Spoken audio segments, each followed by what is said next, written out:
What I'm about to say might sound kind of harsh, but it comes from being a YouTuber for years now, kind of growing up with YouTube on YouTube, and watching the discourse amongst the Call of Duty community. It's really not out of my ass, I didn't have a bad day and I'm venting to you guys.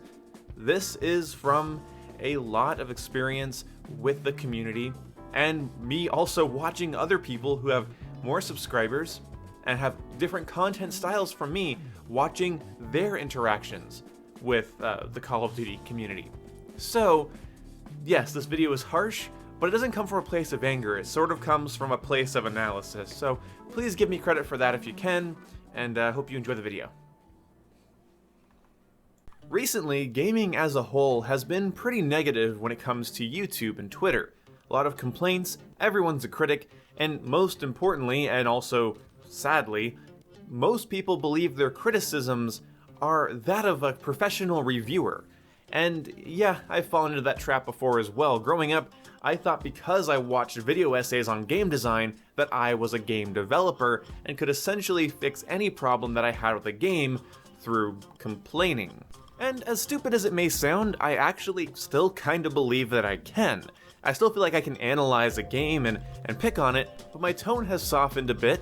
I have more patience. I'm not as hormonal when I talk about it. That's probably the big thing. But when it comes to video games, none are as recognizable as Call of Duty. But the big question with Call of Duty 2020 is, does the Call of Duty community deserve a good Call of Duty game? You might think that your problems with Modern Warfare or Black Ops 4 are unique, and maybe some of them are. I've heard great complaints and arguments against games like Modern Warfare or Black Ops 4, really any Call of Duty. I've heard great arguments that are well thought out, well put, and they sort of redefine my opinion of the game when I hear them. I then try to refine those opinions into my own view. I try to take my own perspective into account when hearing other people's opinions. That's one of the reasons I don't watch a whole ton of YouTube commentators before I make my videos, is because I don't want to be influenced by their thoughts, because some people are really good at putting out their thoughts, but they're still not mine. Let me tell you that all of the complaints I've heard about Call of Duty are all of the complaints I've heard about Call of Duty. There's nothing in a Call of Duty complaint that is unique between the titles. One person thinks Black Ops 4 is campy, the other person thinks Modern Warfare is campy.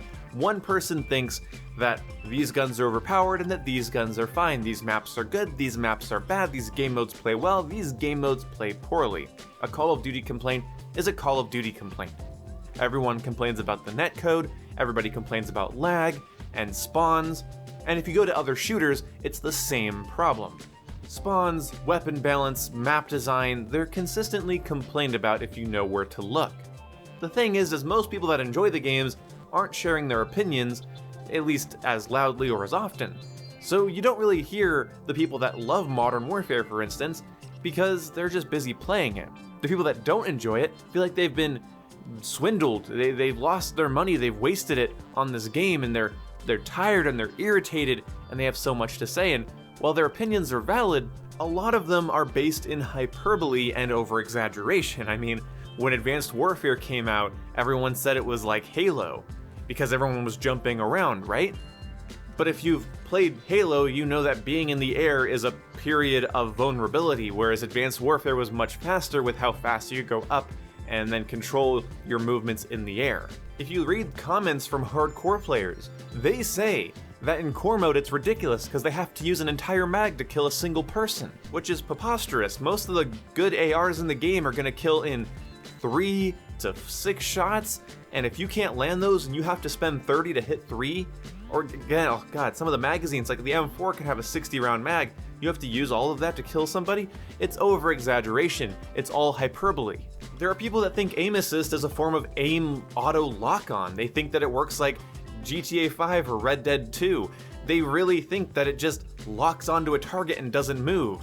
Not that it only rotates slightly when you've already aimed at the opponent, or if you're moving and they're in the center of your screen anyway. This is to make up for the fact that all of your range of motion has to be done with a stick and your thumb, versus a mouse, which is your entire arm and potentially an entire table's worth of surface area. And lag complaints, people that want the next Call of Duty to not be laggy, when they're talking about characters skipping everywhere, getting disconnected from lobbies, their bullets flying through people constantly, but you don't know if they're just playing in their living room about 100 feet away from their router and 6 other people are on that router doing intensive stuff like, 4K video streaming or playing their own video games. You don't know. I mean, I complain about the visibility in Modern Warfare, the ability to see my enemies. Some other people do as well, but they're playing on a 50-inch TV, sitting like more than 12 feet away from it. You're not going to see it as easily. People that play FPS games on giant TVs having visibility problems, you don't get a lot of sympathy from me. Really, those are not made for FPS gaming. That's why I play on nothing larger than a 30-inch monitor. Then you have people that don't even know how TV settings work. I wonder how many people that have complained about performance or input lag don't even know they have motion smoothing on their TV. And that jacks up the response time by 50 milliseconds, and it makes the game stuttery and weird, and there's all these weird pixelization artifacts when you do that. So I don't know if they have motion interpolation on when they're playing. I have no idea. What I'm saying is so many complaints are over-exaggerated or seem like they come from a place of technological ignorance, and that's not terrible. I mean, I'm not trying to dumb shame anybody. I'm not saying, well, people are stupid so they don't deserve a good video game.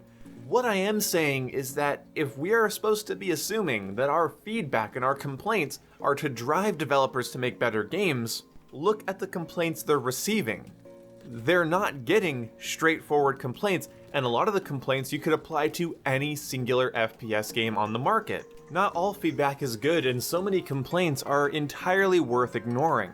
Constant overgeneralizations and over-exaggerations make for terrible feedback, and then on top of that, the community often presents them in a rude or condescending manner to people that are doing things that they, the complainers themselves, myself included, don't even fully understand what it is. Most of my condescending, very angry rants, they're mostly played up for entertainment value, but they're always coming from a place of consistent experience. I try to describe them in detail and hit all of the specific points, and so my video isn't overly generalized. Some of my videos are, like my video about how I would have designed the weapons in Modern Warfare, essentially tossed all of the babies out with just about every ounce of the bathwater.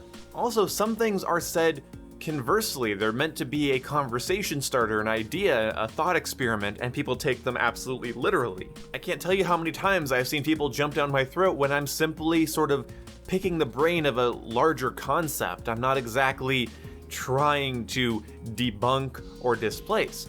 There are a lot of YouTubers out there that put themselves on a pedestal of authority, that they understand everything about game design, and they know all the psychological reasons, all of the emotional and spiritual reasons that something is good or bad, should be changed or shouldn't be changed.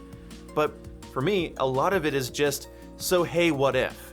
And it's a conversation starter, it's a conversation piece. It's a good idea to be able to play with an idea without accepting it or imposing it upon anybody else. So yeah, the title's a little simplistic and it might come off as clickbaity. It's really not that the Call of Duty community doesn't deserve a good game. It's that their complaints don't warrant a productive response, I would say about 90% of the time. Even the positive things said about Modern Warfare, I see a lot of comments saying, well, people don't like Modern Warfare because they're sissies, they should go play Fortnite. I'm a cool gamer who likes tactical, realistic games, and that's what Modern Warfare is. So even their positivity is sort of misplaced and is sort of self-aggrandized and a little bit, I don't know, out of touch with reality. Let me end off this video with an analogy. A father's driving two brothers to get ice cream, and he asks, well, where should we go for ice cream, boys? And the boys in the back start arguing. One wants Baskin Robbins, one wants Cold Stone, then they go back and say, whoa, what about Dairy Queen? And they just go back and forth, and they're arguing, and they're pitching a fit, and they're just angry for no reason. Their adrenaline's up, now it's an argument, it gets really heated, they're both making pretty good points, but the father who's driving the car at a certain point says, you know what, we're not getting ice cream, and continues to drive past all of the stores the boys were arguing about.